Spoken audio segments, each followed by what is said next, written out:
Hey guys, welcome to Appalachia's Homestead. Pater with you. Boy, I gotta beat the rainstorm. So, welcome to a Q&A. We have been working all afternoon. We've ran errands, but we've come home and I'm set for the week and I am determined to get everything. Oh my gosh, we have gotten so much done today. We have gotten rid of a lot of debris. We hung the barn quilt.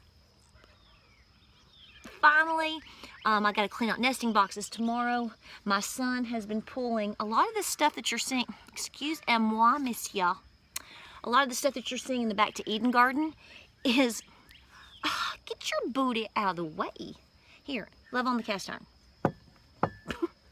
A lot of the things that you're seeing back here in the Back to Eden garden, except for that little trim over there, is all volunteers.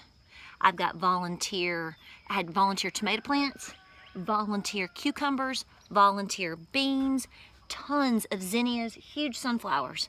So I'm going to go through tomorrow and kind of pick and choose which ones I want to keep and not, and to make a little bit more sense out of the area. But we're going to do a quick Q&A. I always say quick. Nothing's quick. That's a lie. It's just not really quick.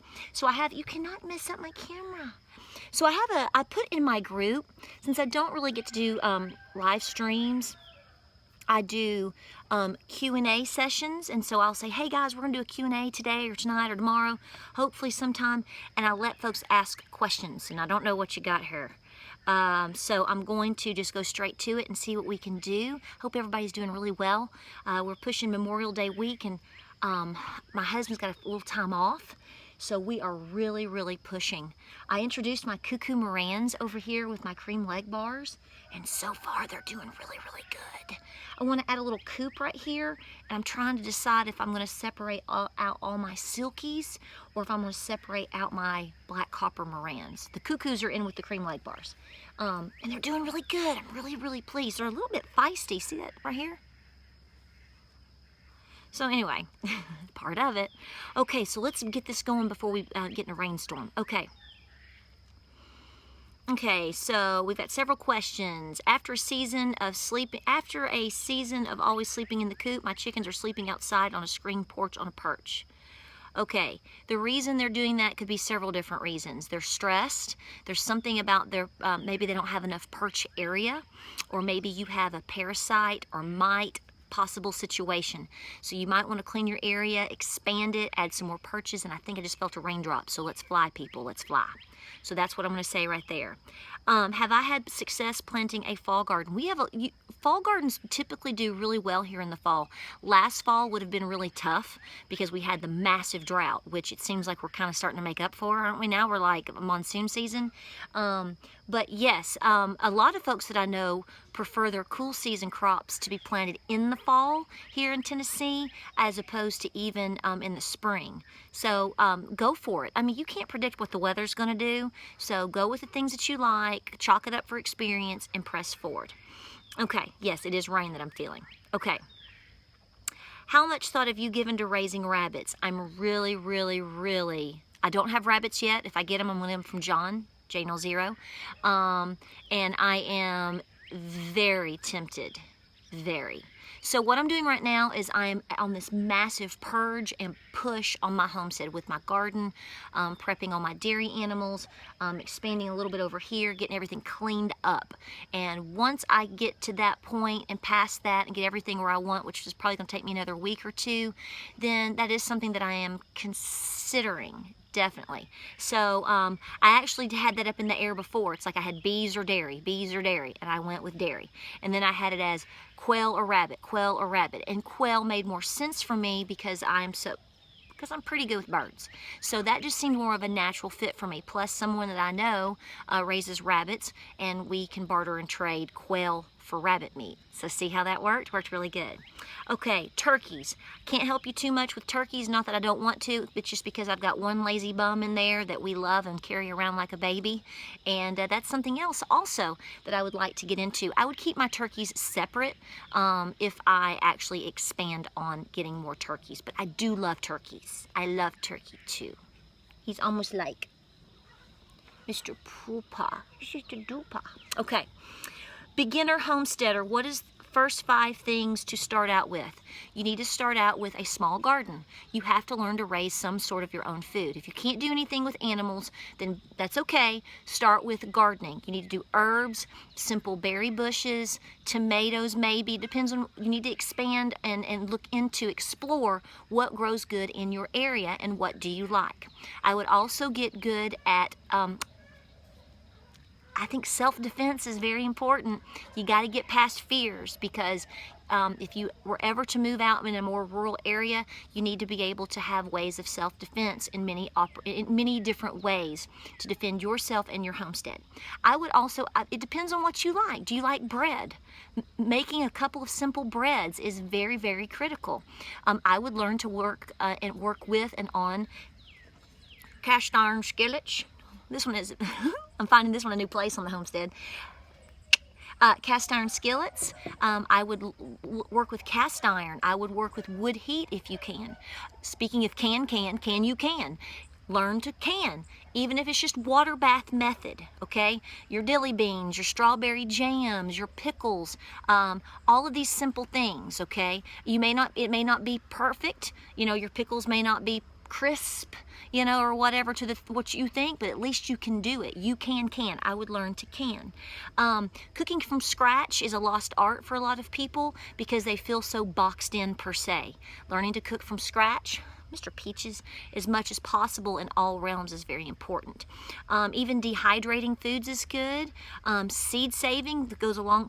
When you start to do one thing, have you noticed this? Like if you can grow basic foods on your homestead or your backyard, your urban homestead, or whatever you're doing, then you're getting into dehydrating foods. You are getting into canning foods, different things like that, cooking from scratch. See just how a garden itself can just start a bunch of stuff, and I am sitting in the rain. So let's move.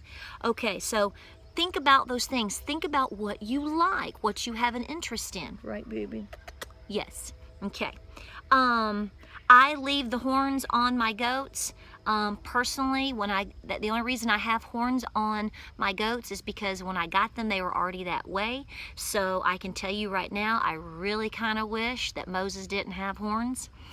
He's a sweetheart, but I'm going to tell you, when those horns come at you from the backside, you certainly feel it. So we have to watch that, and we're working on having to work on a separate area for him as well. That's another whole story right now. I love the tomato food. For green beans and squash, I do a lot of Epsom salt. I do a little bit of Epsom salt with my green beans and all that area. I work as much as I can with compost. My own stuff, my own elements here on the farm. I mean, I've got manure running out my ears, people. So that's pretty simple for me, but that's why you need to get your hands on it. Working on compost all year round. Getting with someone that you know that has, even if it's horse manure or chicken manure, and it has to sit for 4 to 6 to 8 months, that's okay.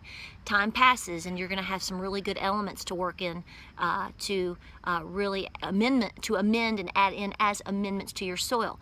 Also learn to work with stop spraying your yard, people.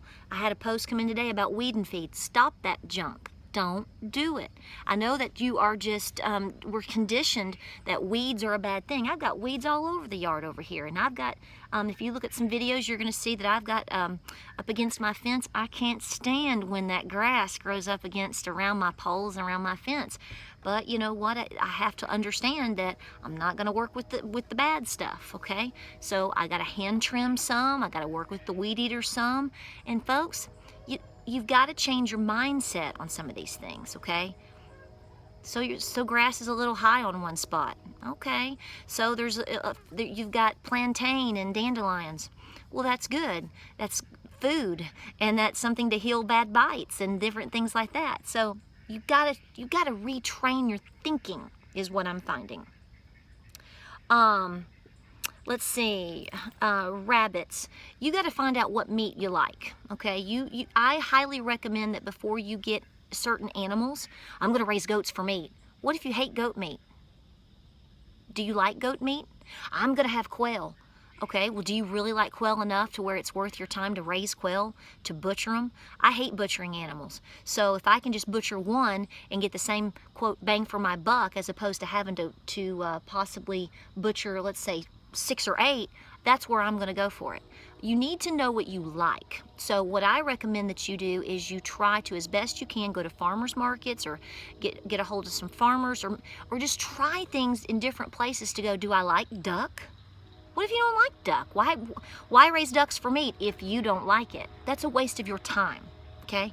They're gonna end up as pets, which is nothing wrong with that, but I'm just saying your expectations. So if you've never tried rabbit meat, then you need to go try some rabbit meat somewhere, or duck, or the quail, or, you know, real true farm-raised pork, and pasture-raised pork, whatever. Know what you like, because I'm telling you, if you get out here and you start raising it and you find out you don't really want it or you don't like it, depending on whether it's even in your garden, you're going to end up not liking it. You're going to end up neglecting something potentially, and it's just a waste of everybody's time and your money. Don't do it. Don't do it. Don't do it. Worm composter. I'm on that like crazy. I am trying to get that together. That was a spring project that I said that I had gotten it, and we were setting it up in the spring, and we are going for that big time. So yes, I'm very excited. I always have so many red wigglers and yummy worms all over through here that I haven't really had to worry about the whole idea of that, but I really want to work with that because Gardener Supply is awesome. So there you go with that. Wash my eggs. I wash them with very quickly in warm water, very lightly. Most of my eggs, for the most part, are very clean. If I have a soiled egg, guys, I gotta tell you, I pitch it, okay? I'm not fussing over things like that. I don't want to take the chance and risk for myself or for my customers for any type of disease factors. So the main focus for your eggs is to keep your hens happy, but to keep your nesting boxes clean. Every day, more than once a day if you can, collect your eggs. And if something is broken, try to handle it ASAP. Get that cleaned out, washed out, and fresh straw and DE, or all the things that you put in there, okay? The cleaner the nesting boxes and the better your hens are in terms of being dewormed, the cleaner your eggs are going to be. That's your problem solution to your problem number 1. But collecting your eggs. So most of my eggs, for the most part, it's like a little quick and I'm done. I mean, it just isn't even really much of an issue. But I use just a hair of Dr. Bronner's natural organic soap, not much at all, and just lightly, you know, and then rinse, and then I let them air dry right there, and then I pack them real quick, and then we refrigerate them, obviously. Okay.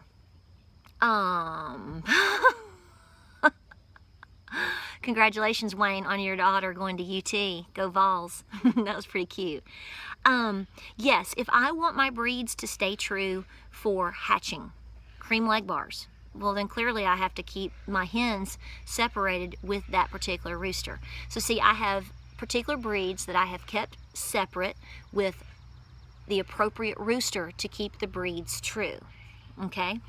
But I also have a lot of barnyard mixes as well. So, you know, and that's where you get a lot of interesting birds here, and you get a lot of fun birds, and they're sweet, and you get to mix the best of both worlds. There's a lot of vitality within those birds, and I get some killer looking eggs. So, you know, you got to do what works best for you. But like my buffs are separate. I have and I'm expanding them as we speak, and I have Mr. Paul Newman over there with plenty of those girls.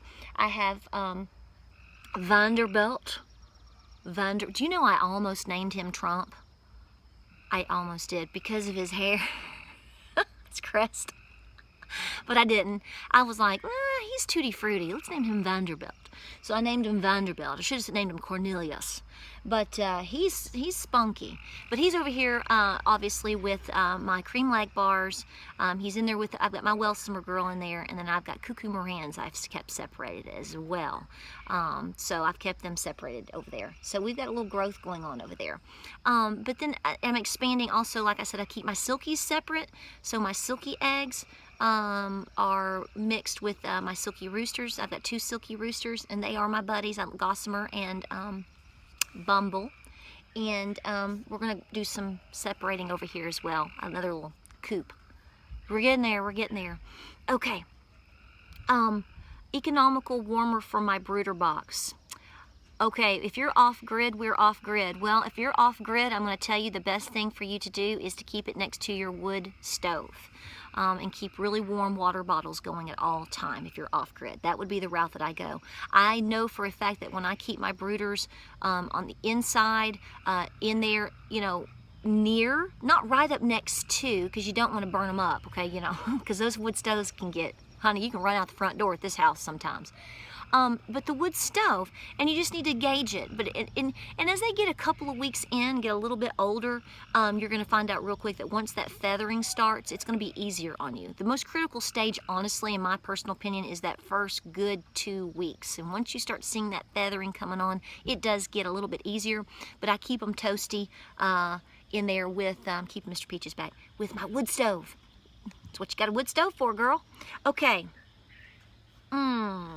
Problems with my squash. I handpick all my boogers off of my squash. Handpick. Japanese beetles, potato bugs, my squash, and I find DE. If I have to resort to DE, then I use that where I need to, and I try to keep it out of the blooms where the pollinators come. Bottom line, if I have to go there, period. Okay, guys, I'm getting rained on. I think I answered a lot of these questions. We just appreciate you all the time. You hear that rain hitting my rain roof, and I'm just sitting right here in it. So we just appreciate you all the time. We'll have more videos coming your way. We appreciate you watching, and I really don't want any more rain. Mr. Peaches, make the rain go away. Y'all take care out there. Check us out on Facebook, Instagram, and Pinterest. We have more videos coming your way because there's so much going on. Keep busy. Keep homesteading. Go big and do it. Y'all have a good night. Come on, we gotta hurry.